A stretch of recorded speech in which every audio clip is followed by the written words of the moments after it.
Bismillahirrahmanirrahim. Assalamualaikum warahmatullahi wabarakatuh. Berjumpa kembali di channel Nasihat Kakek. Keris dalam perut Kiai Hamid. Kisah kewalian Kiai Hamid Pasuruan. Kesabaran ketika disantet orang.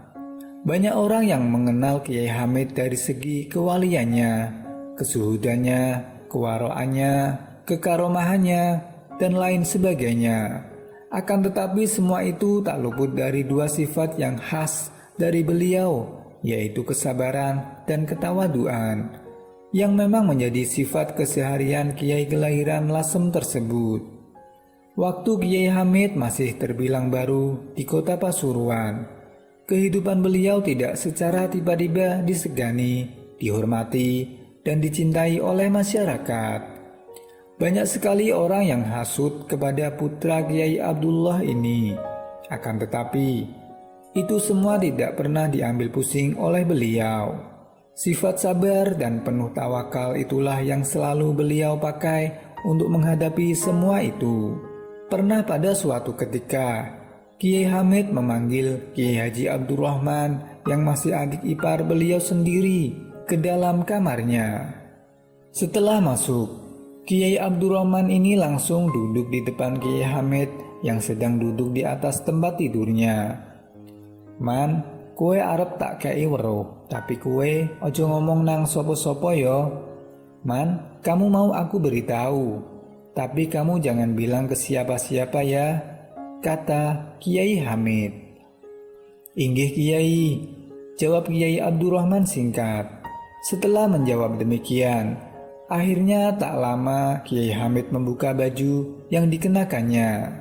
Dan ternyata, astagfirullahaladzim, di dalam tubuh beliau terlihat jelas ada sebuah keris yang melekat di dada, seperti halnya orang yang terkena ilmu santet. Sontak Kiai Abdurrahman terperanggah dan terkejut melihat semua itu. "Kiai, sinten sing ngarai panjenengan ngoten?" "Kiai, siapa yang membuat Anda seperti itu?" kata Kiai Abdurrahman dengan nada yang menunjukkan seakan-akan tidak terima kakak iparnya dizolimi oleh orang.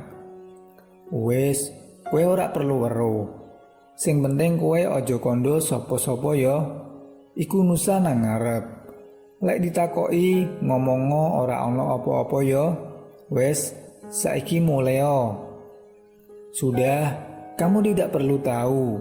Yang penting kamu jangan bilang sama siapa-siapa ya.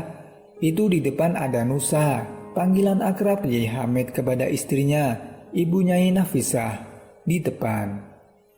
"Kalau kamu ditanya, bilang tidak ada apa-apa. Sudah, sekarang kamu pulang." Akhirnya Kiai Abdurrahman keluar meninggalkan kamar dengan raut wajah yang sedih setelah melihat kakak iparnya didolimi. Ketika keluar, ternyata benar Bu Nyai Nafisah berada di ruang tamu. Bu Nyai Nafisah merasa penasaran memergoki adiknya yang berwajah sedih ketika keluar dari kamar Kiai Hamid. "Man, ono opo? Man, ada apa?" tanya Bu Nyai Nafisah. Mendengar pertanyaan seperti itu, Kiai Abdurrahman serasa tidak kuat untuk menahan kepedihan setelah melihat kondisi Kiai Hamid. Dan itu semua membuat Kiai Abdurrahman lupa akan janjinya yang telah dikatakan kepada Kiai Hamid. Ketika Kiai Abdurrahman akan menjawab jujur kepada Bu Nyai Nafisah, tiba-tiba, "Ora ono opo-opo kok Bu," jawab Kiai Hamid sembari melangkahkan kakinya keluar dari kamar. Pada akhirnya, Kiai Abdurrahman meminta izin pulang kepada Bu Nyai Nafisah. Innallaha ma'as-sabirin. Mungkin dari sini, kita semua telah tahu bahwa kenapa Allah Subhanahu wa Ta'ala senantiasa memberikan kasih sayangnya lebih kepada hamba-hambanya yang soleh.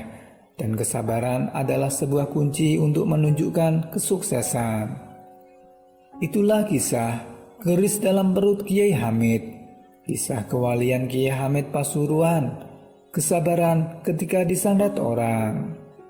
Demikianlah kisah yang dapat nasihat kakek sampaikan. Semoga bisa bermanfaat bagi kita semua. Wassalamualaikum warahmatullahi wabarakatuh.